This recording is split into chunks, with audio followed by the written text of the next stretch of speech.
Praise the lord. హల్లెలూయా. సమస్త మహిమ ఘనత ప్రభావములు మన ప్రభు అయిన యేసుక్రీస్తునకు మాత్రమే కలుగునుగాక. ఆమేన్. పరలోకానందం యూట్యూబ్ ఛానల్లో ప్రోగ్రామ్ని వీక్షిస్తున్న డియర్ బ్రదర్స్కి, డియర్ సిస్టర్స్కి అందరికీ నా ప్రత్యేకమైన వందనాలు ప్రభు పేరట మీ అందరికీ తెలియజేయటం అనేది జరుగుతుందండి. మహాపరిశుద్ధుడైన నా తండ్రి నీకే స్తుతులు. నీ బిడ్డలమైన మేము మా అందరితో మీరు మాట్లాడాలని చెప్పి ఆశపడి ఉంటుండగా ఎవరెవరైతే ఎక్కడి నుండి వీక్షిస్తున్నారో ఈ యొక్క వర్తమానము ప్రాముఖ్యముగా నాకైతే తెలియదు తండ్రి. వింటున్న ప్రతి ఒక్కరితో మీరే ముఖాముఖిగా బహుసూటిగా స్పష్టముగా వారితో ప్రాముఖ్యముగా నాతో మీరే మాట్లాడమని, వారి జీవితంలో క్రీస్తు అనే ఒక బండ మీద వారి జీవితాన్ని కట్టుకునిలాగన సహాయమును దయచేయమని నజరేయుడైన యేసుక్రీస్తు నామములో అడిగి వేడుకొని పొందుకుని ఉన్నాం మా తండ్రి. ఆమేన్. ఈ రోజున మన వాక్యధ్యానం అంశం నిమిత్తమై ఈయుడి మీకు ఇవ్వబడును. ఈ రోజున ఆలోచన చేసినట్లయితే మన జీవితములో అనేకమైన విషయాల నిమిత్తమే మన జీవితము ఉన్నతమైన స్థానములో ఉండాలి, హెచ్చైన స్థానములో ఉండాలి, శ్రేష్టకరముగా ఉండాలి అని చెప్పి వ్యక్తిగతముగా స్త్రీ అయినా పురుషుడైనా సరే ప్రతి ఒక్కళ్ళు వారి యొక్క వ్యక్తిగత జీవితంలో నేను గొప్పగా ఉండాలి అని చెప్పి ప్లాన్స్ వేస్తాను. ఈ రోజున వాక్యం వింటున్న డియర్ బ్రదర్ అండ్ వాక్యం వింటున్న డియర్ సిస్టర్, దేవుడు మీతో మాట్లాడుతున్నాడు. ప్రాముఖ్యంగా తన బిడ్డనైన నన్ను నిలబెట్టి నాతో మాట్లాడుతున్నాడు. మన జీవితంలో మనము ఆశించినవి పొందుకోవాలి అని అంటున్నట్లయితే మనము దేవుడి శక్తి మీద మనము ఆధారపడాలి మొదటిగా. రెండవదిగా మనము వాక్యము ఏమి చెప్తుందో ఆ వాక్యానుసారముగా మనము జీవిస్తున్నట్లయితే మన జీవితము శ్రేష్టకరముగా మార్చబడుతుంది. ప్రాముఖ్యముగా మనము ఏదైతే ఆశించామో, ఏదైతే ఉద్దేశించామో, ఏదైతే కావాలని చెప్పి మనము ప్రణాళికలు వేసామో, ప్లాన్స్ వేసామో, ఒక వ్యూహము కలిగి మనము ముందుకు ప్రయాణము చేస్తూ ఉంటున్నామో వాటన్నిటి విషయాల నిమిత్తమే దేవుడు గొప్పగా మనకు తోడై ఉంటాడు అనే విషయాన్ని ఈ సమయమునందున గ్రహించండి. లూకా సువార్త 6వ అధ్యాయము 38వ వచనం. క్షమించుడి, అప్పుడు మీరు క్షమింపబడుదురు, ఇయ్యుడి, అప్పుడు మీకు ఇయ్యబడును, అనిచి కుదిలించి దిగజారునట్లు నిండు కొలతలతో మనుషులు మీ ఒడిలో కొలుతురు. మీరు ఏ కొలతలతో కొలుతురో ఆ కొలతలతోనే మీకు మరలా కొలవబడునని చెప్పెను. ఇక్కడ దేవుని వాక్యము చెప్పబడుతున్నది, మోసపోకుడి, దేవుడు వెక్కిరింపబడడు. ఏ అనే పర్సన్ బితో ఎలాగ ప్రవర్తించాడు, బి అనే పర్సన్ సితో ఎలాగ ప్రవర్తించాడు, సి అనే పర్సన్ డితో ఎలా ప్రవర్తించాడో డి అనే పర్సన్ కూడా ఏ అనే వ్యక్తితో అలాగే ప్రవర్తిస్తారు. అంటే మోసపోకుడి, దేవుడు వెక్కిరింపబడడు అన్న వాక్యము ప్రకారము నువ్వు ఏదైతే ఆరంభించావో సమస్తము అది తిరిగి మరలా నీ దగ్గరికే వస్తుంది అనే విషయాన్ని ఈ సమయమునందున గ్రహించండి. దేవుని వాక్యం ఇక్కడ స్పష్టముగా చెప్పబడుతున్న మాట ఏంటి అని అంటున్నట్లయితే, క్షమించుడి, అప్పుడు మీరు క్షమింపబడుదురు. ఈ రోజున ఏ అనే వ్యక్తి తప్పు చేశాడు, బి అనే వ్యక్తి తప్పు చేశాడు, సి అనే వ్యక్తి తప్పు చేశాడు. ప్రాముఖ్యముగా తప్పు నా ఉద్దేశములో, నా ఆలోచనల ప్రకారము తెలియకుండా చేస్తే పొరపాటు అంటారు, తెలిసి చేస్తే తప్పు అని అంటారు, మరలా మరలా చేస్తే పాపము అని చెప్పి అంటారు. అయితే మనము ఎటువంటి విషయములలో అయినా సరే మనము ఎదుటి వ్యక్తిని క్షమించడానికి ఎప్పుడైతే మనం ఇష్టపడతామో మన జీవితంలో మన తప్పులను, మన పొరపాటులను, మన పాపములను ప్రభు అయిన యేసుక్రీస్తు వారు క్షమించడానికి ఇష్టపడతారు అనే విషయాన్ని ఈ సమయమునందున గ్రహించండి. ఇంటిలో ఒక కుమారుడు, ఒక తండ్రి ఉండటం అనేది జరిగి ఉన్నది.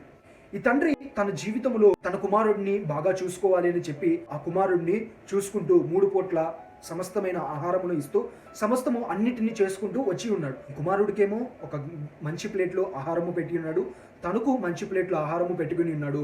కానీ వాళ్ళ డాడీకి మాత్రము ప్రాముఖ్యముగా కుక్కకు పెట్టిన ఒక ప్లేట్, పాత ప్లేట్ ఉంటే ఆ ప్లేట్ తీసుకొని వచ్చి ఆ ప్లేట్లో అన్నము పెట్టి వెంటనే అక్కడ ఇవ్వటం అనేది జరిగినది. తండ్రి ఏమీ మాట్లాడలేదు, కాముగా తినేశారు, అంతా అయిపోయింది.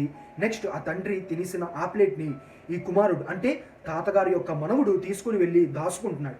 అయితే వెంటనే తండ్రి పిలిచి అడిగి ఉన్నాడు, నాన్న, నేను నీకు శ్రేష్టకరమైన ప్లేట్లో పెట్టి ఉన్నాను, నేను శ్రేష్టకరమైన ప్లేట్లో పెట్టుకొని తిని ఉన్నాను కదా, మరి నీకు ఎందుకు ఈ పనికి మాలిన ప్లేటు, ఈ కుక్కకు పెట్టే ఈ ప్లేటు నువ్వు ఎందుకని తీసుకుంటున్నావు అని అంటున్నట్లయితే కుమారుడు వెంటనే చెప్పి ఉన్నారు, డాడీ, ఈ రోజున నేను చిన్నవాడిని, ఒక రోజున నేను పెద్దవాడిని అవుతాను కదా, నేను పెద్దవాడిని అవుతే నువ్వు ఇంకా పెద్దవాడు అవుతావు, అంటే నువ్వు వృద్ధాప్యంలోనికి వస్తావు. మరి వృద్ధాప్యంలో ఉన్న మీ తండ్రికి కుక్క ప్లేట్లో పెడుతున్నట్లయితే మరి వృద్ధాప్యంలో నీవు వచ్చినప్పుడు నీకు కూడా ఇదే ప్లేట్లో నేను పెట్టాలి కదా డాడీ అని చెప్పి అన్న వెంటనే తండ్రి ఆశ్చర్యపోవటం అనేది జరిగి ఉన్నదండి. కాబట్టి ఈ రోజున ఆలోచన చేయండి, మీరు ఏ విషయం నిమిత్తమైతే మీరు చేస్తున్నారు సమస్తము అది తిరిగి మీ దృష్టికి అలాగే వస్తుంది అని చెప్పి దేవుని వాక్యం స్పష్టముగా చెప్పబడుతుంది. మీరు ఇతరులను క్షమిస్తున్నట్లయితే మీ జీవితము క్షమింపబడుతుంది. దేవుడు పరిశుద్ధుడు, అపవిత్రత ఆయన దగ్గర లేదు. అటువంటి పరిశుద్ధుడు పాపులైన ప్రజలైన నీ జీవితాన్ని నా జీవితాన్ని రక్షించడానికి వచ్చిన క్రీస్తు మనలను క్షమించేసి ఉన్నాడు. మనలను పాపము నుండి విడిపించేసి మనల్ని స్వతంత్రపరిచి ఉన్నాడు. ప్రాముఖ్యంగా ధర్మశాస్త్రం నుంచి కూడా దేవుడు స్వతంత్రపరిచి ఉన్నాడు. అయితే దేవుడు మనల్ని క్షమించేసినప్పుడు మనము ఎదుటి వ్యక్తులను కూడా క్షమించేవారుగా ఉండాలి అనే విషయాన్ని, వాస్తవాన్ని గ్రహించండి. ఇయ్యుడి అప్పుడు మీకు ఇయ్యబడును అని ఇక్కడ ఆలోచన చేసినట్లయితే ఇవ్వండి మీకును ఇవ్వబడును అని అంటున్నారు. అంటే మీరు ఏ కొలతలతో ఇస్తారో ప్రాముఖ్యంగా మీకు కూడా అదే కొలతలతో మీకు ఇవ్వబడును అని చెప్పి దేవుని వాక్యం స్పష్టముగా చెప్పబడుతుందండి. అంటే నువ్వు ఒక మనిషికి అనే వ్యక్తికి సర్టైన్ ఇది తీసుకొని నువ్వు ఆ వ్యక్తికి ఇచ్చినట్లయితే బి అనే వ్యక్తి రేపు కాకపోతే ఎల్లుండి కాకపోతే నెక్స్ట్ ఒక 1 year ఆర్ 2 years తర్వాత కూడా నీకు కూడా అదే రీతిలో తిరిగి ఇస్తాడు అనే విషయాన్ని, వాస్తవాన్ని గ్రహించండి. ఫర్ ఎగ్జాంపుల్, ఆ తండ్రికి కుక్క ప్లేట్లో పెట్టి ఉన్నాడు. వెంటనే గమనించిన ఈ కుమారుడు ఆ తాతయ్య దగ్గర నుంచి ఆ కుక్క ప్లేట్ తీసుకొని దాచుకుంటున్నప్పుడు తండ్రి అడిగాడు, ఎందుకని ఇలా చేస్తున్నావు అంటే, తాతయ్య ఈరోజు ఆ కుక్క ప్లేట్లో తింటున్నాడు కదా, మరి రేపు నువ్వు తాతయ్య అవుతున్నప్పుడు నీకు కూడా ఇదే కుక్క ప్లేట్లో పెట్టాలి కదా అని చెప్పి ఆ ఒక వ్యక్తి తన కుమారుడు మాట్లాడటం అనేది జరిగి ఉన్నది. ఈ రోజున ఆలోచన చేయండి, దేవుడు వాక్యము చెప్పేది ఏంటి అని అంటున్నట్లయితే మీరు ఏదైతే విత్తుతారో మీరు అదే పంటను కోసుకుంటారు అని స్పష్టంగా చెప్పబడుతుందండి. మామిడికి యొక్క విత్తనాలను విత్తి నాకు యాపిల్ చెట్టు రాలేదేంటి, లేకపోతే నాకు ద్రాక్షకాయలు రాలేదేంటి, లేకపోతే నాకు పనసకాయ రాలేదేంటి అని చెప్పి బాధపడకూడదు. సపోటా విత్తనాలు విత్తితే సపోటాలే వస్తాయి. యాపిల్ సీడ్స్ విత్తితే యాపిలే వస్తుంది. మ్యాంగో సీడ్స్ విత్తితే మ్యాంగో చెట్టే వస్తుంది. మరి ఏ చెట్టు రాదు అనే విషయాన్ని గ్రహించండి. ఈ రోజున ఎదుటి వ్యక్తి పట్ల నువ్వు ఎటువంటి ప్రవర్తన కలిగి ఉన్నావు, క్షమించే మనసు నీవు కలిగి ఉన్నావా? అయితే ఇతరుల మనుషులు కూడా నిన్ను క్షమిస్తారు, దేవుడు కూడా నిన్ను క్షమిస్తాడు. నువ్వు ఏ అనే వ్యక్తిని క్షమించకుండా, బి అనే వ్యక్తిని క్షమించకుండా నీ జీవితంలో నీకు నచ్చినట్టుగా ఉంటున్నట్లయితే ఏ అనే వ్యక్తి నిన్ను క్షమించడు, బి అనే వ్యక్తి నిన్ను క్షమించడు. ప్రాముఖ్యముగా ఈ ఏ అనే వ్యక్తికి, బి అనే వ్యక్తికి మధ్య, నీకు ఆ ఏ అనే వ్యక్తికి, నీకు ఆ బి అనే వ్యక్తికి మధ్య జరుగుతున్న ఈ పోరాటంలో మోసపోకుడి, దేవుడు కూడా విక్రింపబడడు, దేవుడు కూడా మిమ్మల్ని క్షమించడు అనే విషయాన్ని, వాస్తవాన్ని ఈ సమయమునందున గ్రహించండి. ఈ రోజున ఆశించింది మన జీవితంలో పొందుకోవాలి అని అంటున్నట్లయితే గొప్పవి మనము ఇచ్చేవారుగా మనము ఉండాలండి. గొప్పవి మనము ఇవ్వకుండా గొప్పవి ఆశించటము మన వలన అసాధ్యం. కాబట్టి ఈ రోజున మనము ఆశించినవా, ఉద్దేశించినవా, ఆలోచన చేసినవా, మనము ఏదైనా ఎవరి దగ్గర నుండైనా ఎక్స్పెక్ట్ చేసేటప్పుడు మనము ముందుగా ఇస్తున్నట్లయితే మనము దానిని తీసుకోగలుగుతాము అనే విషయాన్ని గ్రహించండి. వాక్యం వింటున్న ఎవరైనా సరే నువ్వు నీ జీవితము శ్రేష్టకరముగా ఆశీర్వదించబడిన రీతిగా నీవు ఉన్నతమైన స్థానములు ఉండాలన్నా, ఉన్నతమైన పదవులు కలిగి జీవించాలన్నా, శ్రేష్టకరముగా ఉండాలి అని అన్నా సరే నువ్వు ఏ కొలతలతో కొలిచి ఇస్తున్నావో అవి చాలా ప్రాముఖ్యము అనే విషయాన్ని ఈ సమయమున గ్రహించండి. ఈ రోజున మీరు దేవునికి కూడా ఏ కొలతలతో మీరు కొలిచి ఇస్తున్నారో దేవుడు కూడా అదే కొలతలతో మీకు కొలిచి ఇస్తాడు అనే విషయాన్ని, వాస్తవాన్ని గ్రహించండి. అదేంటి బ్రదర్, దేవుడు అలా ఎలా కొలిచి ఇస్తాడు అని అంటున్నట్లయితే అంతే. నువ్వు ఆలస్యంగా మందిరానికి వెళ్తున్నట్లయితే దేవుడు కూడా నీ జీవితంలో ఆలస్యముగా అద్భుతాలు చేస్తాడు.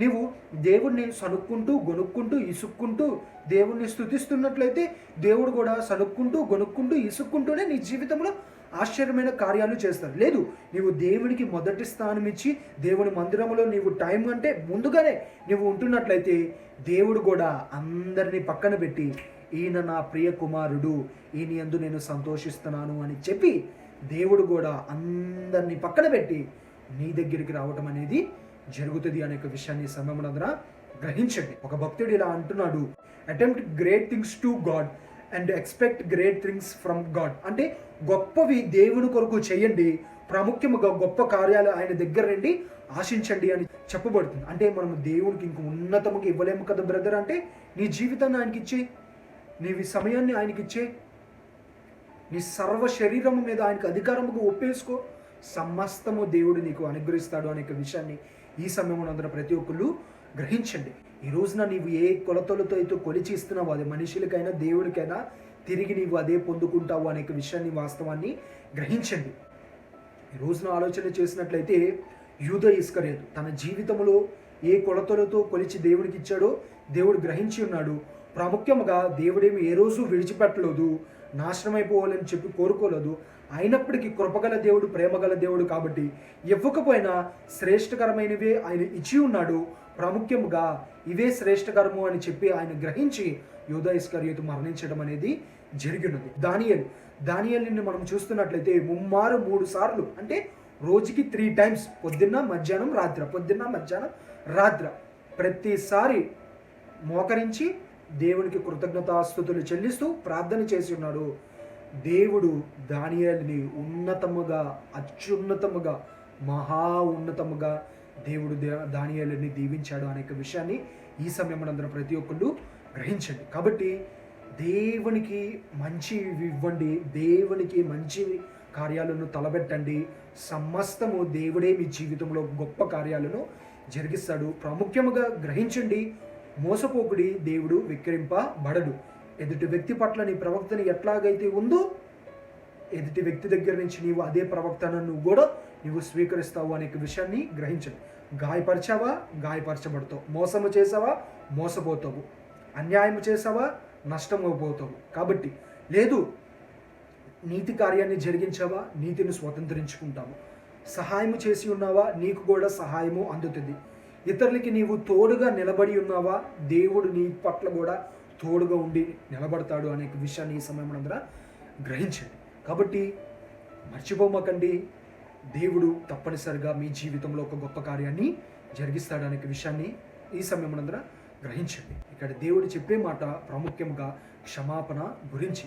ఇతరులను నీవు క్షమిస్తున్నట్లయితే నీ తప్పులు కూడా క్షమింపబడితే దేవుని దృష్టిలో నీవు క్షమింపబడతావు అనే విషయాన్ని గ్రహించండి. ఇతరులని క్షమించకుండా, ఇతరులని నీవు పట్టించుకోకుండా, ఇతరుల పట్ల నీవు ప్రేమ చూపించకుండా, ఇతరుల పట్ల నీవు దయ చూపించకుండా, నీ జీవితంలో నేను ఇలా ఉండాలనుకుంటున్నాను, నేను అలా ఉండాలనుకుంటున్నాను, నేను పలానా రీతిగా జీవించాలి అని అనుకుంటున్నాను అంటున్నట్లయితే అది నీ వలన కాదు అనే విషయాన్ని ఈ సమయం ద్వారా ప్రతి ఒక్కళ్ళు గ్రహించండి.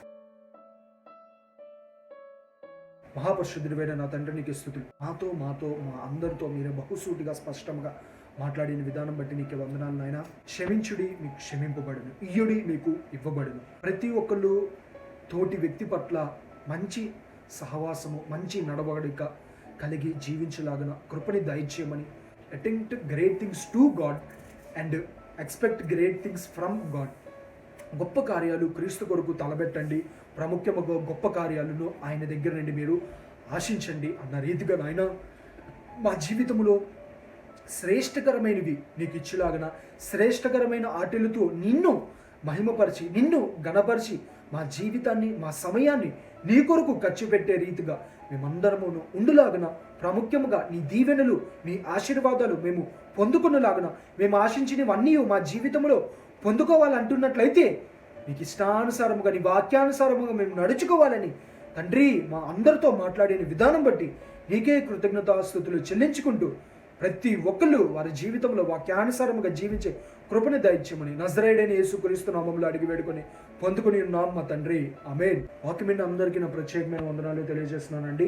దేవుడి వాక్యాన్ని దీవించి బహుగా ఆశీర్వదించును గాక, ఆమేన్. సమస్త మహిమ ఘనత ప్రభావములు ప్రభు అయిన యేసుక్రీస్తునకు మాత్రమే కలుగును గాక, ఆమేన్. God bless you all.